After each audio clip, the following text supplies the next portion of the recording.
Assalamualaikum warahmatullahi wabarakatuh. Halo teman-teman semuanya, kembali lagi bersama saya Puji Alfia dengan NIM 23283009. Di kesempatan kali ini saya akan menjelaskan materi mengenai definisi komunikasi dalam pelayanan prima. Namun sebelum itu, apa sih definisi dari komunikasi itu sendiri dan bagaimana prosesnya? Komunikasi berasal dari bahasa Latin atau communication dengan bahasa dasar yaitu komunis yang artinya adalah sama atau juga disebut dengan kesamaan makna atau juga commonness.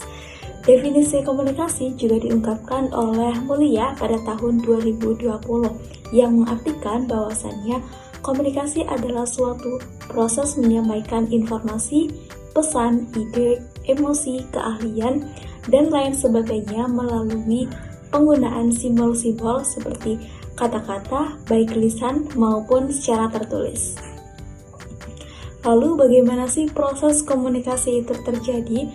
Dalam komunikasi ada 3 hal penting. Yang pertama adalah si pengirim pesan, yang kedua ada pesan yang disampaikan, ada media yang digunakan, dan ada penerima pesan itu sendiri.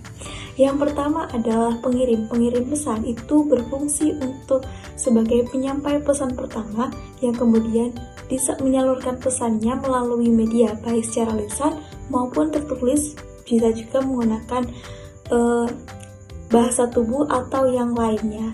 Kemudian ada media. Ketika kita menggunakan secara tertulis, kita bisa menggunakan media kertas atau lain sebagainya.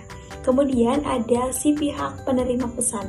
Penerima pesan itu adalah pihak yang menerima pesan dari si pengirim pesan itu sendiri, yang kemudian ketika dari pengirim pesan mengirimkan pesannya kepada penerima dan penerima mengirimkan pesan kembali kepada pengirim pesan awal, yang terjadilah sebuah komunikasi atau feedback antar pengirim dan penerima pesan itu sendiri.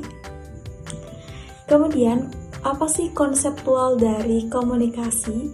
Konseptual dalam komunikasi itu ada yang pertama, komunikasi sebagai tindakan satu arah, yang artinya komunikasi itu berjalan secara linear dari pengirim dan penerima. Tidak adanya umpan balik, tidak ada penerima menyampaikan pesan kembali kepada pengirim.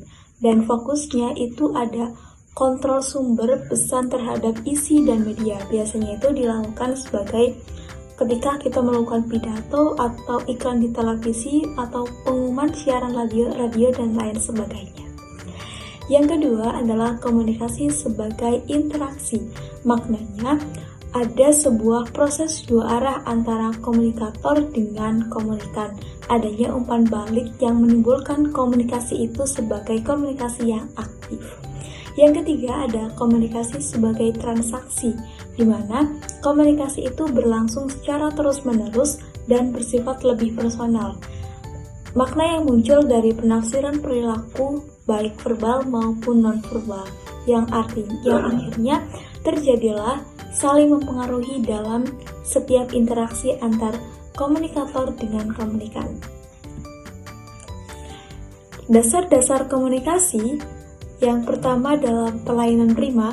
Dalam pelayanan prima, komunikasi diartikan sebagai proses pelayanan, memberi pelayanan kepada pelanggan dengan memenuhi kebutuhan dan menciptakan kepuasan untuk pelanggan itu sendiri. Bagaimana cara kita menanggapi dari pelanggan kepada kita sebagai customer service contohnya. Bagaimana sikap kita, bagaimana tindakan kita memberikan pelayanan kepada pelanggan, dan bagaimana aksi kita menanggapi dari keluhan oleh pelanggan. Hal ini tertuang dalam beberapa definisi. Yang pertama ada attitude, kemudian ability, yang ketiga ada attention, kemudian ada approach atau penampilan, kemudian ada accountability, bagaimana rasa tanggung jawab kita terhadap keluhan yang disampaikan oleh pelanggan, dan yang terakhir adalah action, bagaimana kita menanggapi keluhan dari pelanggan itu sendiri. Bagaimana kemudian strategi dasar komunikasi dalam pelayanan prima. Yang pertama, komunikasi ramah dan sopan. Kita harus menyambut pelanggan kita dengan sangat-sangat sopan dan penuh dengan wibawa tanpa menimbulkan rasa sakit hati yang dirasakan oleh pelanggan. Bagaimana pesan yang kita sampaikan kepada pelanggan itu tersampai dengan baik. Yang kedua, jadilah pendengar yang baik. Ketika kita sebagai customer service atau pihak yang dikeluhkan, kita harus mendengarkan secara baik-baik keluhan yang disampaikan oleh pelanggan. Dalam proses komunikasi itu juga disebut sebagai dasar penting dalam melakukan komunikasi. Karena ketika kita menjadi pendengar yang baik, artinya kita bisa memberikan solusi terbaik untuk para pelanggan kita. Yang ketiga adalah penyampaian informasi yang jelas. Sebagai penyampai informasi, kita tidak boleh setengah-setengah dalam menyampaikan informasi. Kita harus secara gamblang dan jelas menyampaikan informasi agar pelanggan itu tahu akan maksud dari informasi yang kita berikan. Jadi tidak ada penimbulan kesalahpahaman antara si penerima pesan dengan si pengirim pesan, dan tidak ada terjadinya saling bertanya secara berlebihan atau apapun itu. Kemudian yang terakhir adalah umpan balik efektif. Berikan sebuah ruang untuk pelanggan itu memberikan feedback dari apa yang informasi kita sampaikan. Dengarkan dengan baik dan sampaikan dengan sukarela. Ada juga yang disebut dengan empati dan bahasa tubuh positif. Gerak-gerik bahasa tubuh kita itu bisa menjadikan sebuah dasar dalam komunikasi yang baik. Ketika tubuh kita merespon dengan tindakan yang kurang baik, pelanggan itu akan menilai komunikasi kita itu jelek. Selanjutnya ada bagaimana kita mengendalikan emosi tetap profesional dalam melakukan tindakan. Ketika kita sedang marah atau apapun, usahakan tidak boleh disampaikan kepada pelanggan, baik melalui tubuh atau gaya bicara kita. Secapek-capek apapun kita sebagai pengirim pesan, sampaikan secara terbaik kepada si penerima pesan tanpa menimbulkan sebuah kecurigaan atau hal-hal negatif lainnya. Yang terakhir adalah konsistensi pesan. Pastikan pesan antar petugas itu selaras dan tidak membingungkan pelanggan. Antar petugas itu tidak boleh salah informasi atau berbeda informasi. Hal tersebut terjadi ketika antar petugas itu kurang komunikasi juga, sehingga informasi yang disampaikan kepada pelanggan itu ada sebuah kekurangan. Selain mempelajari mengenai dasar-dasar komunikasi, dalam pelayanan prima juga ada yang disebut dengan teknik dasar dalam komunikasi.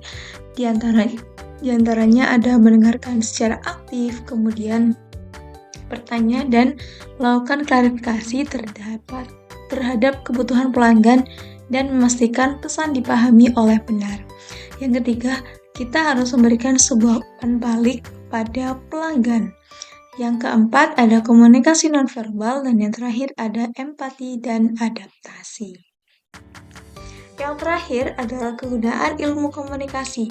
Apa sih kegunaan setelah kita mempelajari tentang komunikasi, definisi komunikasi, dan yang pentingnya apa sih kegunaan dari ilmu komunikasi itu sendiri?